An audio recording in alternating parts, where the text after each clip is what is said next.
말씀은 느헤미야서 8장 8절에서 9절 말씀입니다.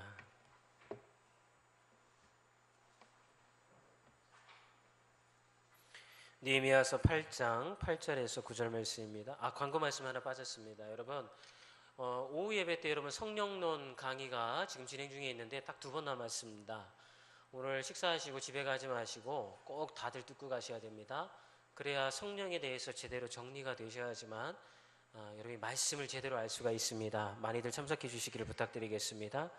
느헤미야서 8장 8절과 9절 말씀입니다. 우리 함께 봉독하겠습니다.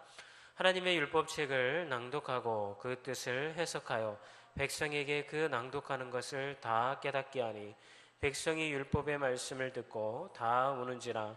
총독 느헤미야가 제사장 겸 학사 에스라와 백성을 가르치는 레위 사람들이 모든 백성에게 이르기를 오늘은 너희 하나님 여호와의 성일이니 슬퍼하지 말며 울지 말라 하고. 아멘. 저는 이 본문 말씀을 가지고 여러분과 함께 말씀밖에 없습니다 라는 제목으로 함께 귀한 은혜의 말씀을 나누기를 원합니다. 요즘 살아가는 사람들의 입버릇처럼 이야기하는 내용 중에 이런 이야기가 있습니다. 참 살기 힘든 세상입니다. 참 옛날보다 사는 게 힘든 세상이 돼버렸습니다. 그런 이야기를 참 우리가 많이 듣고 자라는 것 같아요. 또 이미 성인이 되어버리신 분들도 그런 이야기들을 참 많이 합니다. 왜냐하면 이 시대는요, 모든 것이 다 무너져버린 시대이기 때문입니다. 여러분, 윤리가 무너졌고 도덕이 무너졌습니다. 지난 한 주 동안 여러분 많은 사건 사고가 있었습니다. 등산을 혼자 올라갔던 우리 50대 여자분들 2명이 단순히 돈을 뺏으려고 하는 강도에 목숨을 잃어버리는 사건도 있었고요.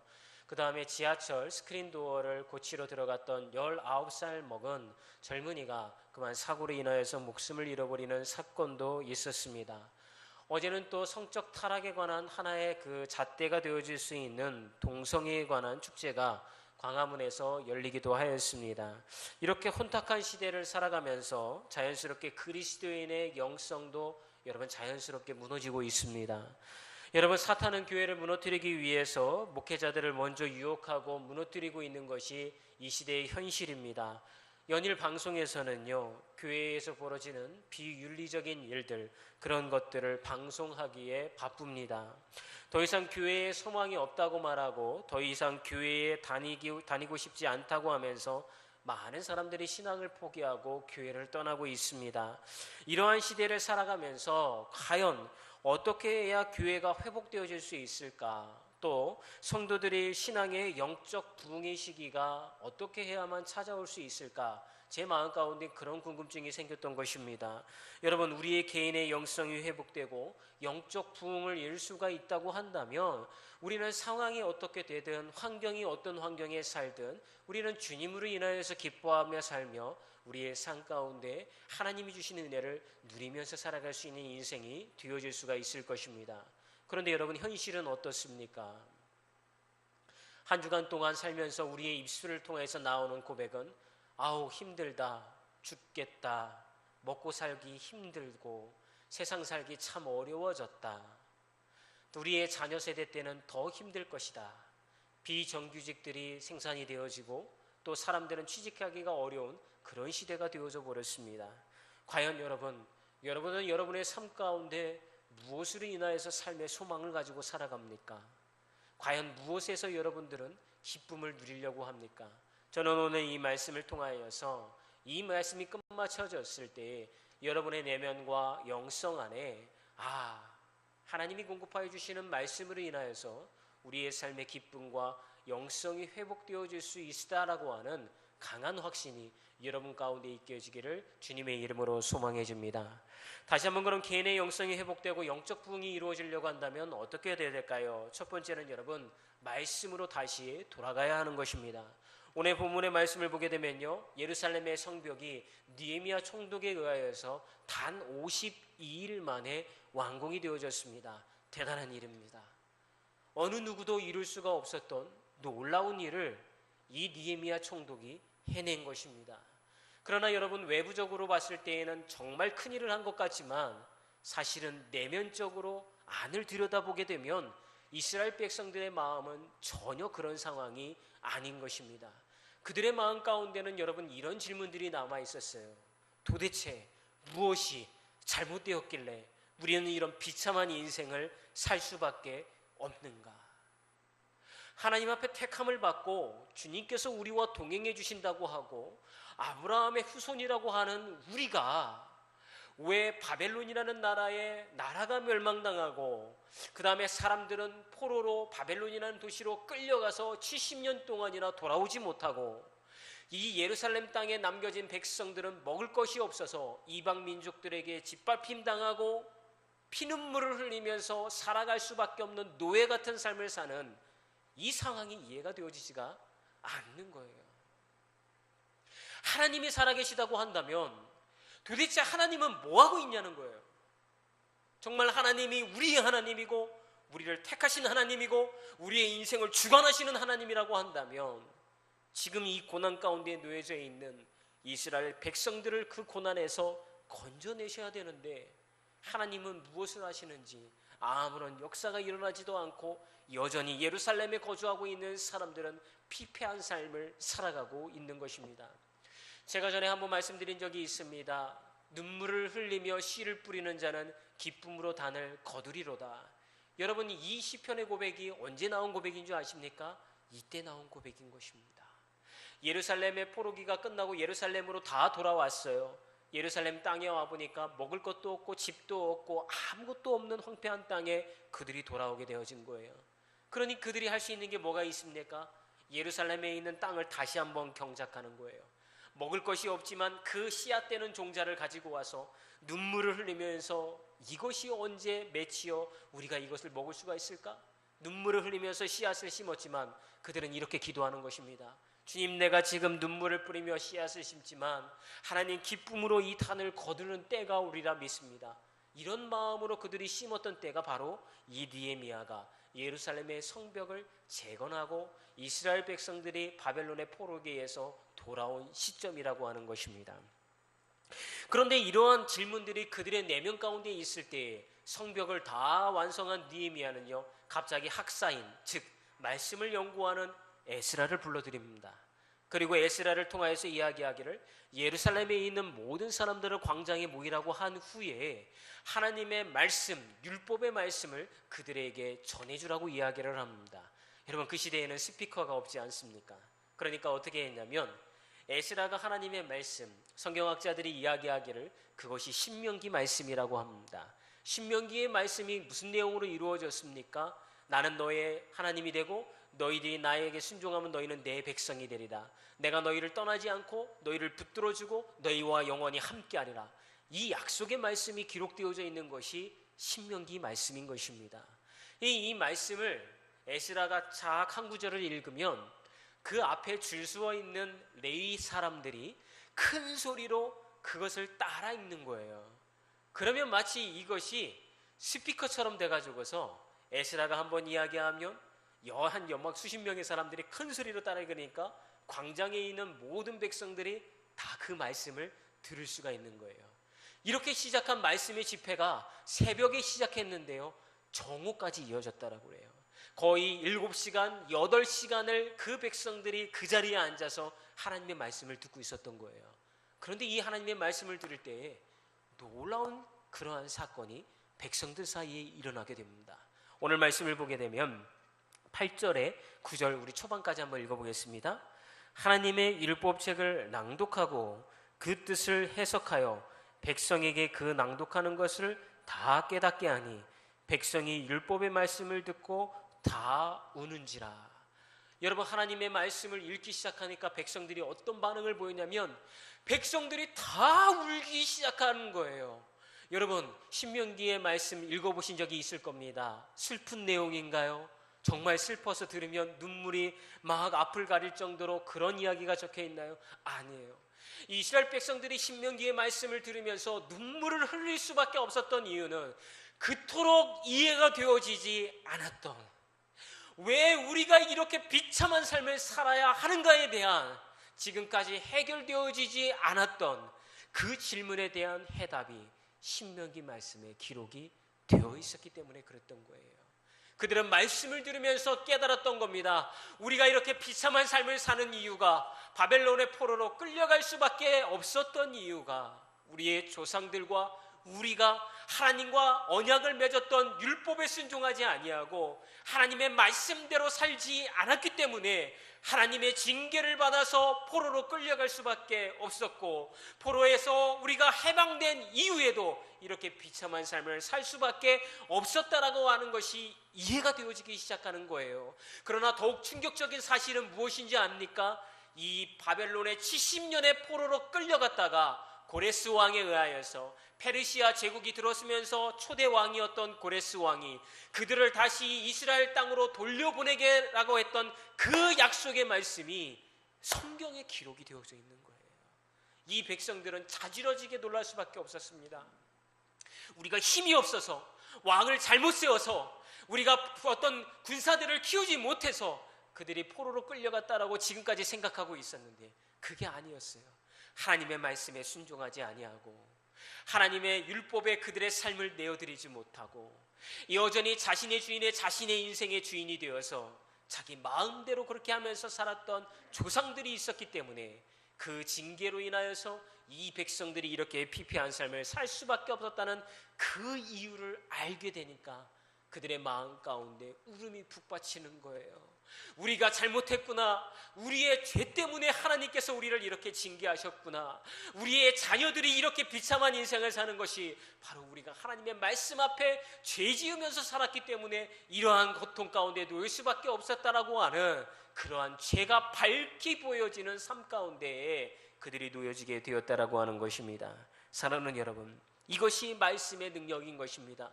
말씀이 울려 퍼지면요, 이 말씀은 우리로 하여금 우리의 죄가 무엇인지를 밝히 보여지는 거예요. 이것이 말씀의 능력입니다. 말씀을 들으면 이 말씀이 우리 안에 능력을 행할 때에는 우리가 어떠한 존재인지를 그 자리에서 알게 되어지는 것입니다.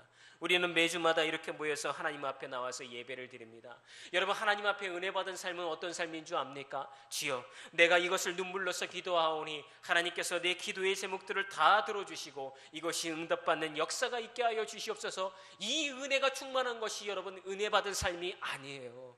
정말 은혜 받은 삶은요, 하나님의 말씀 가운데 내가 섰을 때에 강단에서 울려 퍼지는 그 말씀으로 인하여서 내가 죄인이구나. 이 땅 가운데 하나님의 말씀대로 여전히 살아가지 못하는 내가 아버지 앞에 부끄러운 존재구나. 주여, 나를 용서하여 주시옵소서. 내가 말씀대로 살지 못했음을 회개합니다. 한 주간의 인생이 나에게 주어졌음에도 불구하고 하나님의 자녀답게 살지 못했음을 눈물을 뿌리면서 가슴을 치면서 하나님 앞에 자복하는 자, 그러한 자리에 머무는 자가 하나님 앞에 은혜 받은 자요, 그러한 자가 머무는 바로 그 자리가 하나님의 복을 누리는 자인 줄을 믿습니다. 바라기는 사랑하는 여러분, 말씀이 깨달아지면 눈물의 회개가 일어날 수밖에 없는 것입니다. 그 말씀이 우리의 영혼을 회복시킬 수 있는 거예요. 여러분의 영성이 회복되어지지 못하고 여러분의 삶이 하나님의 자녀다운 삶으로 돌아가지 못하는 이유는 여러분의 말씀으로 돌아가지 못하기 때문인 거예요. 그 말씀을 우리의 삶의 액세서리로 여기고 여전히 그 말씀의 능력을 믿지도 못하며 하나님의 자녀다운 인생을 살아가려고 하는 결단도 없고, 그렇게 세월이 흘러가고 인생이 흘러갈 때에 자신의 영혼과 삶을 맡겨버리게 되어지면 우리의 삶에는 하나님의 영적 부흥의 시기가 도래하지 못한다는 것입니다. 그러므로 사랑하는 여러분, 여러분의 삶이 힘들고 소망이 없고 희망이 없고 비참하게 느껴질 때 하나님의 말씀이 울려 퍼지는 것으로 돌아가기를 주의 이름으로 축원합니다. 아버지의 말씀을 여러분 찾아가야 돼요. 하나님의 말씀으로 우리가 돌아가야 돼요. 우리의 인생에서 만나는 고난이 있을 때 하나님의 말씀으로 다시 돌아가십시오. 여러분의 인생이 여러분 마음먹은 대로 풀리지 않을 때 하나님의 말씀으로 돌아가십시오.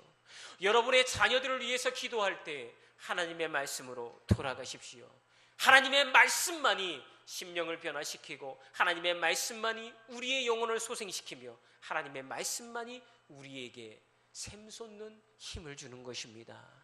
그러한 능력을 여러분 경험하게 되어지면요, 아버지의 말씀이 얼마나 소중한지를 여러분 기억하게 되어질 것입니다.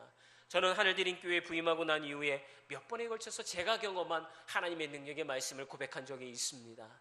여러분, 저는 처음 그런 걸 경험해 봤어요. 제가 너무 힘들고 고통스러워서 전도사 때 대학원 수업을 마치고 교회로 와서 찬양 예배에 인도를 하고 너무나도 영혼이 힘들었기 때문에 저 끝자리에 그저 이 시간이 흘러가라, 그냥 너무 힘들다, 집에 가서 쉬었으면 좋겠다, 그러면서 뒤에 축 처져서 앉아있을 때 갑자기 목사님이 설교하시는 그 말씀이 내 귀에 들어오기 시작했어요. 그런데 그날 말씀은 사실은요, 본문하고는 조금 상관이 없는 딴 데로 격가지로 빠지는 그런 말씀이었어요. 근데 그 말씀을 듣는 순간에 청년이 가져야 될 비전, 청년을 향한 하나님의 소망, 아버지의 마음, 이런 말씀을 하시는데 순간 누군가 제 뒤통수를요 강하게 후려치는 느낌이 드는 거예요. 제가 깜짝 놀랐어요. 그러면서 뒤로 처져 있던 제 몸이 점점 앞으로 숙여지게 됩니다. 그러면서 그 목사님의 입술을 통하여서 나오는 말씀, 단어 하나라도 놓치지 않기 위하여서 귀를 쫑긋이 세우고 눈을 크게 뜨고 그의 입술을 바라봤습니다. 한마디 한마디가 제 가슴에 와서 꽂힙니다. 그랬을 때 제 마음 가운데, 그래 저거야, 아멘 아멘, 하나님이 지금 말씀하시는 저것이 나에게 말씀하시는 거야, 이렇게 받아들였는데요, 예배 시간이 끝나고 나는데 제 마음 가운데 기쁨이 샘솟는 거예요. 제가 너무너무 이상한 거예요. 예배 오기 전과 예배가 끝난 이후에 제 상태가 180도 달라진 거예요. 제가 너무나도 이상해서 그 일부러 택시를 타고 집에 가면서 힘든 그 상황을 다시 생각을 했어요. 왜? 저도 믿겨지지가 않으니까. 그런데 그 상황을 다시 생각을 했는데도 제 안에 샘솟는 기쁨을 제가 주체를 못하는 거예요. 제 입술 가운데 휘파람이 울려 퍼지기 시작합니다. 하나님을 찬양을 하는 입술에 찬양이 나오기 시작합니다. 주님 감사합니다, 하나님은 역사 살아계시는 분이십니다, 이런 고백이 서슴없이 나오기 시작합니다. 그렇구나. 히브리서 4장에 나와 있는 말씀처럼 하나님의 말씀은 살아있고 활력이 있어서 좌우의 날선 어떤 검보단도 예리하여 혼과 영과 및 관절과 골수를 찔러 쪼개기까지 하며 또 마음의 생각과 뜻을 판단한다고 하더니, 이것이 바로 그러한 능력이구나, 하나님의 말씀은 이렇게 능력이 있구나, 이런 경험을 제가 하게 되어진 거예요. 사랑하는 여러분, 제가 경험한 이 하나님의 능력의 경험이 다 바로 여러분의 경험인 줄 믿습니다. 하나님의 말씀의 능력은요, 여러분을 변화시킬 수 있는 거예요. 하나님의 말씀의 능력은요, 여러분의 영혼의 상태를 변화시킬 수 있는 거예요. 다만 우리가 해야 할 일은 뭐냐? 여러분의 마음에 그 말씀의 씨앗이 떨어졌을 때 마음밭을 기도로 여러분 가꾸어 놓아야 된다라고 하는 것입니다. 예수님께서 말씀하시지 않습니까? 말씀의 씨앗이 떨어졌을 때 어떤 말씀은 돌밭에, 어떤 말씀은 길가에, 어떤 말씀은 여러분 옥토에 떨어진다고 말씀하지 않습니까? 그럴 때 우리의 마음이 옥토로 기도로 일구어지면 하나님의 말씀이 그 안에 떨어졌을 때 여러분 그것이 우리를 변화시켜 나가는 것입니다. 사랑하는 여러분, 저는 오늘 이 날이, 이 주가 바로 제가 2년 전 하늘드림교회에 부임한 주입니다. 저는 2년 전 6월 둘째 주에 이 하늘드림교회에 부임하였습니다. 벌써 2년이라는 시간이 흘러갔습니다. 저는 지난 한 주간 동안 아버지 앞에 무릎을 꿇고 이렇게 기도했습니다. 주님, 저를 왜 이 하늘드림교회로 보내셨습니까? 이 교회를 통하여서 하나님, 저를 통하여서 이 교회에 무엇을 이루어가기를 원하십니까? 이런 고백을 하며 기도했습니다. 그러면서 우리 성도님들을 위해서 기도하기를, 하나님, 저는 소망이 있습니다. 하나님의 말씀으로 인하여서 우리 교회가 변화되어지고 성도 한 사람 한 사람의 영혼이 하나님의 말씀으로 인하여서 세워져서 하나님의 사역을 감당하는 그런 교회가 되어지기를 원하오니, 아버지 하나님이 이제 2년 동안의 사역을 반성하고 앞으로 무엇을 향해서 제가 나아가야겠습니까? 저에게 비전을 허락하여 주시옵소서, 이런 기도를 드렸던 것 같아요. 여러분, 기도를 마친 후에 하나님께서 제 마음을 적시는데 이렇게 응답하십니다. 말씀밖에 없단다. 내 말을 너희 성도들에게 먹여라. 내 말씀의 꼴을 너희 성도들에게 먹이고 입혀라. 사랑하는 여러분, 저는 앞으로의 우리 하늘드림교회의 사역의 방향을 그렇게 일구어 나갈 것입니다.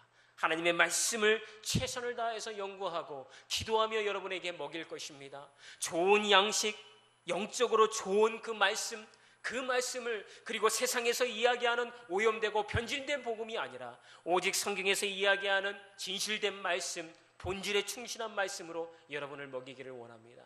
그러면서 저는 꿈꿔봅니다. 주님, 주님, 부흥을 외치면서 본질을 벗어난 방법으로 교회를 이끌지 않고 오직 말씀으로 멸망한 이스라엘 백성들을 영적 회복과 부흥을 이룬 것처럼 여러분, 우리 교회도 그와 같이 되는 그때를 주님 꿈꿔봅니다. 주님, 저는 꿈꿔봅니다. 성경의 본질을 추구하며 하나님의 말씀을 공부하는 것을 즐겨하는 성도들의 영혼이 영적으로 회복되고 부흥의 기쁨을 맛보는 그때를 꿈꿔봅니다. 주님, 저는 꿈꿔봅니다. 다음 세대를 오직 말씀으로 양육하여 그들의 영혼이 혼탁해진 이 세상을 이기고 하나님 나라의 백성으로 자라나는 그때를 저는 꿈꿔봅니다. 이와 같은 일을 이루기 위하여서 저는 여러분 수요 기도회의 욥기 강해의 말씀뿐만이 아니라 여러분 제자반을 통하여서 각종 성경 공부의 말씀을 여러분들에게 공급하고 있습니다. 또한 주일에는 하나님의 말씀을 강의를 하고 오후에는 여러분들이 조직신학에 관하여서 알아야 되기 때문에 지금은 성령론에 관한 강의를 여러분들에게 드리고 있습니다. 이 많은 노력을 도대체 왜 하는 걸까요? 이 말씀을 준비하고 연구하는데 힘이 드는데도 불구하고 제가 이렇게 하는 이유가 무엇이 있을까요? 여러분, 성경에서 이야기하는 본질의 말씀으로 돌아가기 위한 것입니다. 하나님의 말씀을 우리의 욕망을 투영시켜서 무언가 나의 욕망을 이루려고 하는 도구로 전락시키지 아니하고 하나님을 하나님의 자리에 두지 아니하고 나의 성공을 위하여서 하나님을 잡신 취급하며 그 자리에서 끌어내리는 신앙을 갖지 않기 위하여서 우리가 배우고 우리가 깨달아야 될 말씀으로 돌아가기 위해서 그 시간들을 여러분들과 함께 나누는 것입니다. 사랑하는 여러분, 말씀 배우는 것에 게을러지시지 마시기 바랍니다. 말씀 배우는 것에 여러분 열심을 내시기 바랍니다. 말씀을 하나하나 알아감을 통하여서 여러분들이 성경을 이해해가고 하나님의 마음을 이해해가고 왜 우리가 이 말씀대로 살아가야 하는지에 대하여서 깨닫는 시간들이 되어지기를 원하니 여러분, 그럴 때 우리 하늘드림교회가 놀랍게 변화되어질 줄 믿습니다. 여러분, 한 영혼이 한 영혼이 그렇게 세워지면, 말씀으로 인하여서 그렇게 세워지면 여러분의 영혼에도 변화가 일어날 것입니다. 누구처럼요? 제가 경험한 바로 그 능력의 말씀이 일어났던 것처럼 여러분의 삶 가운데에도 저는 단호히 약속드릴 수 있습니다. 하나님이 하시면요, 그 말씀이 여러분의 영혼을 변화시킬 것입니다. 하나님의 말씀으로 돌아가는 여러분이 되기를 주의 이름으로 축원합니다. 두 번째는 여러분, 말씀이 깨달아지면 성령께서 말씀대로 실천하며 살도록 우리를 만드시는 것입니다. 여러분, 말씀이 깨달아지니까요, 두 가지 변화의 모습이 이스라엘 백성들 가운데 나타납니다. 첫 번째는 여러분 8장 13절 말씀입니다. 우리 함께 읽어보겠습니다. 8장 13절입니다. 앞에 화면을 참조하셔도 되겠습니다. 다 같이 읽겠습니다. 그 이튿날 뭇 백성의 족장들과 제사장들과 레위 사람들이 율법의 말씀을 밝히 알고자 하여 학사 에스라에게 모여서, 여러분, 이스라엘 백성들이 말씀을 듣고요, 눈물을 흘리고 하나님의 말씀이 무엇인지를 깨닫게 되어지니까 그들의 내면 가운데 어떤 변화가 일어났냐면 하나님 말씀을 더 알고 싶은 거예요. 이 신명기에 이 말씀이 도대체 무엇을 위하여서 적혀져 있는지, 신명기에 또 다른 말씀이 무엇인지 알고 싶은 것이 성령에 의하여서 그들의 내면 가운데 변화를 이끌어냈다는 것입니다. 그러니까요, 리더자들이 변하기 시작해요. 누가 변했습니까? 그 이튿날 족장들과 제사장들과 레위 사람들이 뭐 하려고요? 율법의 말씀을 더 알고 싶어서 에스라를 찾아왔다고 하는 거예요. 여러분, 성령이 여러분 가운데 역사하고 여러분의 말씀이 깨달아지면요, 성령께서 여러분들을 권면합니다. 어떻게 권면합니까? 말씀이 달아지기 시작하는 거예요. 설교를 들으면요, 그 말씀이 너무 달고 생수와 같은 거예요. 성경의 말씀을 읽을 때 그 말씀이 내 마음 가운데 내리는 촉촉한 단비가 되어지는 거예요. 성경 공부를 하는데 더 말씀을 연구하고 알고 싶어지는 거예요. 이 말씀의 능력이 어디서 나옵니까? 바로 여러분 안에 있는 성령이 여러분들을 권면하며 그렇게 변화를 이끌어가는 것입니다. 여러분, 두 번째 변화는 어떤 변화를 이끌게 되었을까요? 우리 17절로 가보겠습니다. 8장 17절입니다. 같이 읽겠습니다. 사로잡혔다가 돌아온 회중이 다 초막을 짓고 그 안에서 거하니 눈의 아들 여호수아 때로부터 그날까지 이스라엘 자손이 이같이 행한 일이 없었으므로 이에 크게 기뻐하며. 여러분, 하나님의 말씀이 깨달아지고, 그러니까 그 성령이 두 번째 어떠한 변화를 이끌어내시냐면 말씀대로 실천해 보고자 하는 도전을 일으키게 되었다라는 거예요. 이스라엘 백성들이 지금 뭐 합니까? 신명기에 적혀 있는 대로 초막절을 지금 준비하고 있는 거예요. 초막절이 뭡니까? 하나님께서 애굽에서 이스라엘 백성들을 끌어내시고 홍해를 건너게 하시고 그 가나안 땅을 가는 기간 동안 광야에서 구름 기둥과 불 기둥으로 지켜주시고 만나와 메추라기를 공급하시어서 그의 먹고 사는 문제를 해결해 주신 것을 기념하고자 하는 것입니다. 그런데 출애굽하고 나서 여호수아 시대 때부터 모든 백성이 여기에 마음을 하나로 모여서 그 초막절을 지킨 적이 없었다는 거예요. 그런데 여러분, 말씀이 깨달아지고 그들이 하나님 앞에 죄를 자복하기 시작하면서 그들이 어떤 결단을 하게 되냐면, 그래, 해보자. 하나님의 말씀대로 실천해보자. 신명기에 적혀있는 말씀대로 해보자 라고 하는 그들의 삶의 변화가 일어났다라고 하는 것입니다. 저는 이 놀라운 변화가 우리 교회에도 일어나기를 소망해 봅니다. 여러분, 예배가 끝난 후에 그냥 끝나는 것이 아니라 여러분의 마음 가운데 말씀이 깨달아짐으로 인하여서, 그래, 말씀대로 살아보자. 말씀대로 한번 내가 실천해보자. 말씀대로 주의 일을 준비해보자 라고 하는 결단을 일으키는 것이 누구라고요? 여러분 안에 거하는 성령이 여러분들로 하여금 말씀을 향하여서 그렇게 나아가도록 만들어 주신다는 것입니다. 사랑하는 여러분, 저는 이 말씀의 능력이 바로 여러분의 삶 가운데 그렇게 열매 맺혀지기를 원합니다. 주의 말씀을 우리가 들을 때 죄를 자복하며 성령께서 말씀을 깨닫게 해주시고 그 말씀을 가지고 우리가 실천해 나가고자 하는 마음, 말씀을 더 알고자 할 때 우리는 그토록 원했던 영적 부흥의 시기를 맛볼 수가 있는 것입니다. 우리가 그토록 원했던 우리 하늘드림 교회의 부흥의 초석이 거기에서부터 여러분 시작이 되어지는 것입니다. 바라기는 여러분의 삶 가운데 말씀으로 돌아가는 놀라운 결단이 있어지기를 주의 이름으로 축원합니다. 뒤에 불을 좀 꺼주시고요. 이 시간 우리 영상을 하나 볼 터인데 이 말씀을, 영상을 보고 말씀을 마무리하도록 하겠습니다. 1907년 1월 2일부터 15일까지 장대현 교회에서 도사경회가 열렸습니다. 6일부터 시작된 저녁 집회는 매일 약 1,500명이 참석하여 뜨거운 열기를 더해갔습니다. 그러다 마지막 이틀 동안 놀라운 영적 대각성 운동이 폭발했습니다. 바로 14일 저녁 성령에 사로잡힌 길선주 장로는 설교 대신에 자신의 죄를 고백했습니다. 그는 장로였었고 신학생이었지만 철저하게 하나님 앞에 회개하는 과정을 겪지 못했었습니다. 그런데 바로 그날 저녁 성령의 은사를 받은 후에 수천 명의 교인들 앞에서 자기의 죄를 철저하게 참여하였습니다. 1907년 1월 14일 길선주가 마룻바닥에 엎드려 자신의 죄를 고백하기 시작했다. 나는 하나님 같은 놈입니다. 친구가 죽어가며 아내 대신 재산을 정리해달라고 맡긴 돈을 제 마음대로 가로챘습니다. 주여, 저 같은 놈도 용서해 주실 수 있습니까? 하나님, 제 추악한 죄를 깨끗하게 하여 주옵소서. 길선주 장로의 회개가 있은 후 성도들도 자신의 죄를 하나하나 고백하기 시작했습니다. 병들어 아파하는 마누라를 보면서 매일 술만 마시고 빨리 죽어버리라고 저주했습니다. 주여, 용서하소서. 하나님, 저는 제 욕심 때문에 첩을 둘이나 두고 아이들과 마누라 생각은 전혀 하지도 않았습니다. 하나님이 싫어하시는 일을 일삼았습니다. 용서해 주소서. 하나님, 성교사님의 돈을 14전이나 훔쳤습니다.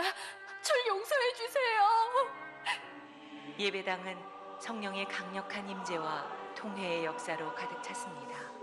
그중 600명의 사람들은 다음날 새벽 2, 3시까지 밤새도록 가슴을 치며 자기 죄를 회개하느라 아우성을 쳤습니다.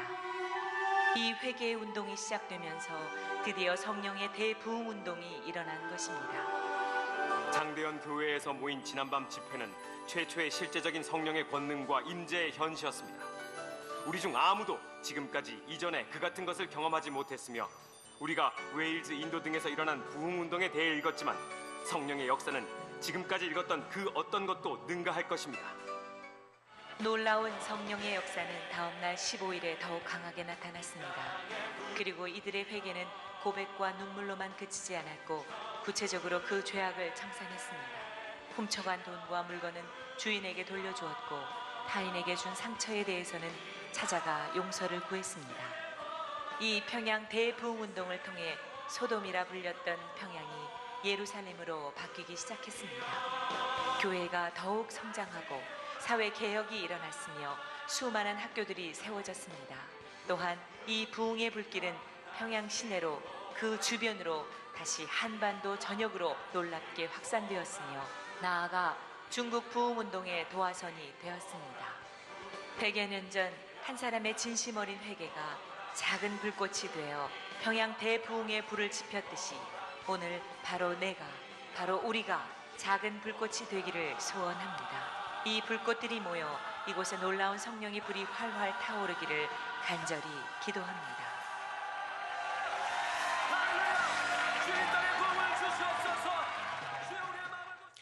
1907년 평양 대부흥성회에는요, 말씀을 들으러 모였던 사람들이 그 말씀으로 인하여 자기의 죄를 고백하는 것을 시작으로 하여서 놀라운 부흥의 불길이 시작되었던 것입니다. 사랑하는 여러분, 저는 우리 하늘드림 교회가 그런 교회가 되어지기를 소망합니다. 모두가 말씀 앞에 자신의 죄를 자박하고 하나님의 말씀대로 살지 못했다라고 하나님 앞에 눈물을 흘리며 회개하며 이제 주의 자녀로서 살아가기를 소원합니다라고 고백할 때 성령께서 여러분의 삶을 인도해 주실 것입니다. 이 시간 우리 다 같이 찬양하기를 원합니다.